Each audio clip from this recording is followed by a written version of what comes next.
Hey friend, this is the Traveling Wellnesspreneur podcast, and I'm your host, Allie Temple. I travel full-time running my dream wellness biz from the tropics, and I want to share with you how you can create a lifestyle of freedom and purpose too. Stay tuned for inspiring and fun conversations that will empower you to take action towards your dream lifestyle of travel and freedom. Let's get into it. Welcome back to the Traveling Wellnesspreneur podcast. Now, as you'll hear in this interview today, my guest, Josh Green, and I go way back. He's a great friend of mine, and I'm also really excited to have Josh as one of the expert speakers in the upcoming virtual summit, Liberate Your Life. It's a free online summit happening this March 22nd to 24th. So do yourself a favor, pause this podcast right now, pop into the show notes, click on the link to reserve your spot at this free summit. It is so much fun. I'm going to be going live each day of the summit, and then we'll have a few video interviews for you available each day as well, with some travel experts from around the globe sharing their experiences, their tips, their lessons from decades of travel. So Josh will be one of those experts, and he's here with me also today on the podcast. Josh Green is a seasoned Acro yoga teacher from Vancouver, Canada, with over a decade of experience. Having taught worldwide at renowned festivals, Josh recently delivered a TED Talk on overcoming negative self-talk. Josh empowers his students to explore their potential, build strength, and discover the joy of movement. He is also a serial entrepreneur, having started 9 businesses, and has a profound love of travel and exploring new cultures, having spent time in many countries around the globe. Now, let's get to the interview with Josh. Okay, I am here with one of my oldest and bestest friends, Josh Green. Josh and I have taken many trips together, so many over the years, dating back to way back in the day when we got to travel to Hawaii and Vegas and even Costa Rica right before the world shut down for the pandemic. And Josh has come to visit me in LA when I was living there, and he came to Playa del Carmen last year for my birthday. We recently even got to meet up in Mexico City and spend New Year's together at a drag show. So Josh is definitely one of my ride or die friends who's always up for an adventure. He is also an incredibly inspiring entrepreneur who puts 1,000% into everything that he does. Hi, Josh. It's so fun to have you here. How's it going? Hi, Ali. What a lovely intro. Thank you. Yeah, it's so lovely to be here. Thank you for having me. And I'm really excited to chat about traveling and life and how to make it happen. There's so much that I want to talk to you about. And today in the podcast, we're going to dive into a little bit of your experience as an acro yoga teacher and some of the experiences that you've cultivated for yourself through that, and really the connection to community there, because I know that for you, movement and community, because I know you so well, I feel like those are just a couple of your day-to-day pillars. So we'll dive into that. And for those who are listening, be sure to check out the virtual summit, Liberate Your Life. Josh is one of my guests at the upcoming summit, and he is going to be talking in more depth about his recent experience on a TED Talk, and really talking even more about his travels and how he's lived in so many different countries overseas over the years. So you are not going to want to miss that summit.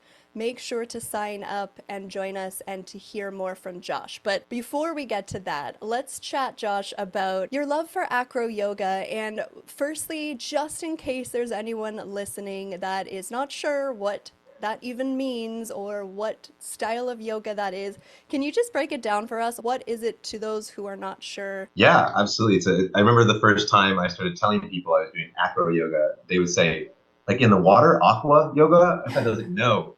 Acro, acrobatic yoga, and it's just partner yoga, partner acrobatics. And I think the simplest way is just think of some of your favorite yoga poses and just do that on top of another human, and that's acro yoga. You know, you do bow pose on top of their feet while they lie on the ground, or just plank pose on top of their feet, just, anything to connect and lift and support and trust is acro yoga. Awesome. I love that explanation. I'm curious to hear from you. I know that you've been practicing this modality for probably like a decade, right? And Yeah. what drew you to it initially? What do you love most about this style, this practice? One of my love languages is quality time. It's doing things together. And so in a world where there's a lot of individual modalities, whether you're snowboarding or doing yoga or practicing meditation, a lot of that is a lot of self work. And I was really looking for something that connected me with my partner at the time.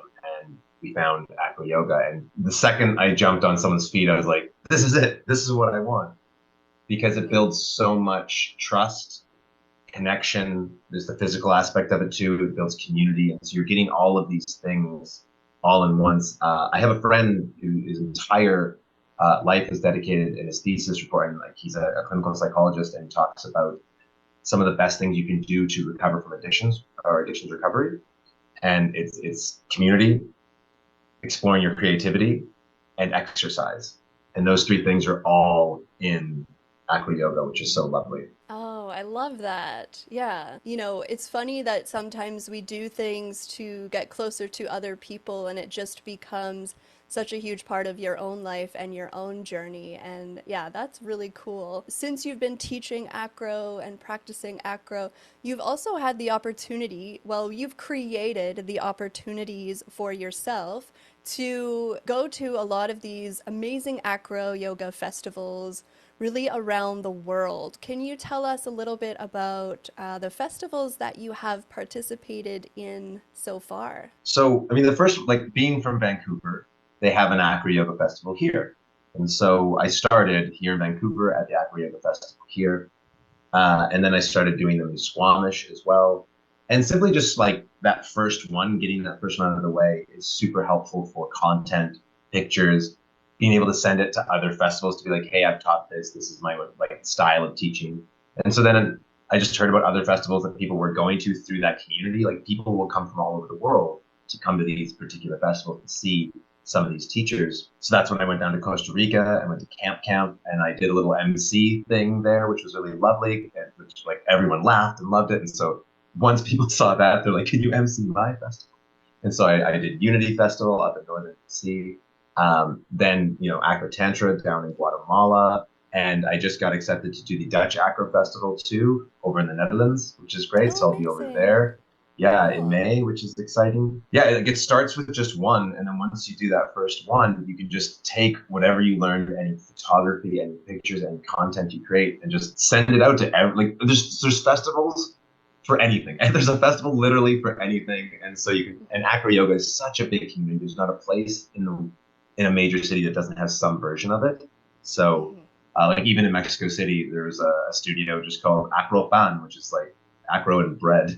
And yeah, you can just like practice acrobatics there, which is lovely. So the community is around the world and growing, and lots of people haven't heard of it. And so even if in my niche, if I can teach around the world doing it, whatever anyone else wants to do, there's that somewhere. That is very cool. And it's really cool to see, yes, that you've had these opportunities to teach at festivals. And even when you are just traveling for other reasons, you still are able to find and connect with the acro community, like you said, in Mexico City or wherever you go, really. I think that's one of the things you look for, right? Is there an acro meetup? And then you automatically have community in this new place where you don't know anyone, right? Absolutely. Like most places will have like a Facebook page where they have their meetups, the groups. Like even when I was over in Montreal, you could just post me like, "Hey, new to the city, is there a jam happening?" And someone will inevitably be like, "Yes, here." And then you can just go to a place you've never been before, jump on a person's feet you've never, or on their hands or whatever that you've never met before. And by the end of the night, you're like having dinner, laughing, doing handstands in the park with them, going to shows. And so, yeah, you just like you make these lifelong friends just by simply like it's such a quick connection of trust and community building. I've never experienced anything like it in other modalities that I've done, which is why I'm still so attracted to it. Just because. So you mentioned that you just have to start with that one festival. And I want to come back to that because that is such an important piece of advice that I think a lot of people need to hear because we all have hopes and dreams and visions of what we want our life to look like. But for many of us, there is fear or negative self talk, self doubt. Something inside of us is holding us back from taking that initial step to really try and go for whatever that dream or that vision is. And I know that you recently did a TED Talk, which I am so excited about, really around embracing your inner imposter. Do you want to just touch on that experience, what that talk was about? And that's something that we're going to dive a little deeper into in our summit interview. But let us know why you chose that topic and what we can expect from that TED Talk. Negative self-talk, I think it shows up in everyone's life, right? There's that moment where you hear you're not good enough, the moment where you're like, oh, like all these people around me are better than me. Like even literally just today, I'm putting together a handstand workshop and a voice just clicks into my head being like, well, there's so many other handstanders that are better than the people you learn from, the people at Cirque du Soleil. Like, why wouldn't someone go to them? Why would they go to those voices? Just, they live there and they just chatter away. And the more I pay attention to them, the louder they get. Versus the more I just lead with love and do the positive side of things, the more excited I am. And a great example of this is in my stand-up comedy career. I was nervous every time before I went out on stage. And every single time I went out on stage, I would do it. My mouth would get dry. I'd be very nervous. And then I'd crush it. Like, people loved it. It was never bad. It was always a good experience. Even the times where there was less laughs, like I did an old folks home once, and I was like, this is not my crowd. And it was just like, it was just still such a fun experience, and I wouldn't have traded it for anything. But had I listened to the voices, I wouldn't have done it. And I wouldn't have this story of a bunch of old people being like, boo. Yeah, and the TED Talk is around how simply being myself and showing up is most of the time more than enough, regardless of the voices, regardless of anything. And the worst result is a no most of the time. You can think about it when you date someone. You can think about when you go to a job interview. You can think about it when you apply to a festival. Worst case scenario is they just say no. Like, sorry, we're full. Sorry, I'm not interested. Your application isn't being accepted. Like, that's as bad as it gets. And sure, it might reinforce those voices. But every time I've showed up as myself, it eventually works out. Like, you just keep showing up authentically as yourself and do the things that you think are fun. Rick Rubin talks about doing things for yourself. Don't do creative art or work for other people. Don't create what you think they want. Create what you want. And it just flows and works so well that way. Yeah, that's such a great way to look at it, especially for all of the entrepreneurs who are listening to this and are feeling a pull to maybe begin traveling or start putting themselves out there with their own business in a different way, maybe starting festivals or retreats or some other events. And I know that you have hosted so many different events with different businesses that you've had in the past too. And when we look at, having the courage to go for it and also filling your cup with community, I think both of those things are really important to you. So coming back to the community piece, so you're living in Vancouver, but you've traveled so much over the years and you've lived abroad a whole bunch in the past, which we'll talk about in the summit. And I'm curious, if you choose to live somewhere else, is community really one of the biggest factors for you in where that would be? And what does community mean to you when it comes to your travel lifestyle? Yeah, I would say it's one of the biggest things for me is community. I think whether it's traveling or just in general, like Vancouver has a pretty big reputation. You hear people say it all the time. It's a colder city. It's hard to meet people. I've never felt that way personally. And same thing when I go to other places. And I think Acro yoga is like a big contributor to how much I feel connected to community. Like everywhere I go, I can always meet new people. And a big reason I stay is because I have supported the community here so much. And I know pretty much everyone in it. I love everyone in it. We all support each other. And when people come here, they're often from other countries. And so now I have a new place to go visit. Like there's not a country in the world that doesn't have someone that I know in it that I can go and hang out with, which is great. So there's always places. And so when I think about where do I want to go next, my mind automatically goes to Do I see Laura in Switzerland? Am I going to see Alex down in Costa Rica? What about Lindsay and Sarah down in Australia? Like that, like and like they already have their big communities there. And so I get invited and pulled into these communities of from people all over the world that I can see anywhere, anytime, have a place to stay, because we build such connection and trust, which is so lovely. Does that answer your question? Yeah. Well, Josh, it's so refreshing to hear about your love of community and how you really prioritize staying connected with other like-minded people like yourself. And I know at the time of recording this, you are headed on your next adventure to your next festival. By the time everyone hears this, it'll be future Josh and you'll be probably back. But why don't you tell us a little bit about your next adventure coming up? Yeah, so I'm heading down to Acro down in Guatemala. It's a festival based around connection, love, building community, and the tantric arts as well as acro combined together and just connecting. So that's down in Adilan, just outside where the big lake is. Yeah, the festival's 5 or 6 days, and then I'm spending the rest of the time just traveling around Guatemala for a bit. Yeah, I'm really stoked to be there. I also get to MC it, which is really fun with my friend Pierre from Montreal. So we'll be making people laugh, building games, making people feel connected. A big part of like hosting these kind of events is that like anyone who might be shy or might be like, oh, I'm new to this, we just like grab them and be like, too bad, we're gonna love you, deal with it. Sidebar, for those listening, Josh was actually the MC at my wedding five years ago now, and he was also one of my bridesmaids. I love that you take on these MC adventures because you're so good with the crowds and making people feel comfortable and connected. Yeah, even though you broke a fake glass when you were cheersing at my wedding. And everyone was a little confused. They were like, was that a real champagne glass? And they just broke it? Including that was myself. I was like, he's gonna pay for that if that's real. Yeah, that was definitely more for me, I think, than for anyone else.